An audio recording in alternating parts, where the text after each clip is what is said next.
അതെ, നമുക്ക് നമ്മളെ ഒന്ന് ഒബ്സർവ് ചെയ്താലോ? അതെന്നെ നമ്മൾ ഡെയിലി ചെയ്യുന്ന കാര്യങ്ങൾ കുറച്ച് ദിവസം ഒന്ന് ഒബ്സർവ് ചെയ്യാം. അപ്പോൾ നിങ്ങൾക്ക് മനസ്സിലാവും നമ്മൾ എന്തോരം കംഫർട്ട് സോണിലാണ് ഇരിക്കുന്നതെന്ന്. ഒരു എക്സാമ്പിൾ പറയാം. ഇപ്പോൾ തന്നെ നിങ്ങളൊക്കെ ചെയ്യണം. നമ്മൾ കയ്യിൽ വാച്ച് കെട്ടുന്നവരാണ് എല്ലാവരും, മിക്കവരും. ഒന്നുകിൽ ഇടതിൽ അല്ലെങ്കിൽ വലതിൽ. എന്നാൽ ഇപ്പോൾ നിങ്ങൾ ഇടത് കയ്യിലാണ് വാച്ച് കെട്ടിയിരിക്കുന്നത് വെച്ചെങ്കിൽ അത് വലതിലോട്ട് മാറ്റുക. വലത് കയ്യിലാണ് വാച്ച് കെട്ടിയിരിക്കുന്നതെങ്കിൽ അത് ഇടതിലോട്ട് മാറ്റുക. കുറച്ച് കഴിയുമ്പോൾ നിങ്ങൾക്ക് തന്നെ ഒരു ഇറിറ്റേഷൻ ഫീൽ ചെയ്യും.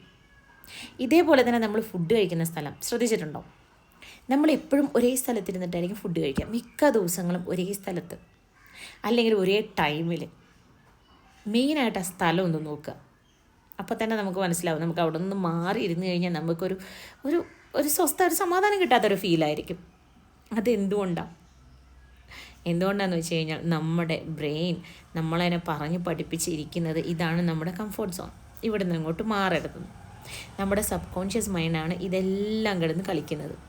നമ്മളെ കംഫർട്ടാക്കി വെക്കുന്നത് അങ്ങേരാണ്. അതുകൊണ്ടാണ് നമുക്ക് മെയിനായിട്ട് ഒരു ഡിസിഷൻ എടുക്കാൻ പല സമയത്തും പറ്റാതിരിക്കുന്നത്. അതുകൊണ്ടാണ് ഒറ്റ ദിവസം കൊണ്ട് നമുക്ക് മാറ്റാൻ പറ്റില്ല ഒരു കാര്യങ്ങളൊന്നും പറയുന്നത്. കുറച്ച് ദിവസം എടുക്കും. നമ്മൾ ഇതൊക്കെ മാറ്റി നമ്മുടെ ഡെയിലി റുട്ടീനിലൊക്കെ ഒരു ചേഞ്ചസ് വരുത്തുക എന്ന് പറഞ്ഞു കഴിഞ്ഞാൽ വല്ലാത്തൊരു കാര്യമാണ്. അതുകൊണ്ടാണ് ഞാൻ ഒബ്സർവ് ചെയ്യാൻ പറഞ്ഞത്. എന്നിട്ടൊന്ന് ചേഞ്ചസ് നിങ്ങൾ തന്നെ വരുത്തി നോക്ക്. പല കാര്യങ്ങളിലും നിങ്ങൾക്ക് ആദ്യം ഒരു ബുദ്ധിമുട്ട് തോന്നും. എന്നാലും ആ കംഫർട്ട് സോണിൽ നിന്ന് ഒന്ന് ജമ്പ് ചെയ്ത് നോക്കുക. ഒരുപാട് ചേഞ്ചസ് വരും, ഒരുപാട് മാറ്റങ്ങൾ നിങ്ങൾക്ക് കാണാൻ പറ്റും. അപ്പോൾ ഇതൊന്ന് ട്രൈ ചെയ്ത് നോക്കുക കേട്ടോ. നമ്മുടെ മൈൻഡ് സെറ്റ് മാറ്റാൻ നമ്മൾ ട്രൈ ചെയ്താൽ മതി. കുഞ്ഞു കുഞ്ഞു കാര്യങ്ങളൊന്ന് മാറ്റി നോക്കുക. അപ്പോൾ തന്നെ നമുക്ക് കംഫർട്ട് സോണിൻ്റെ അപ്പുറത്തേക്ക് ചാടി കടന്നിട്ട് നമുക്ക് പല പല ഡിസിഷൻസും എടുക്കാൻ പറ്റും. ഒന്ന് ട്രൈ ചെയ്ത് നോക്ക്.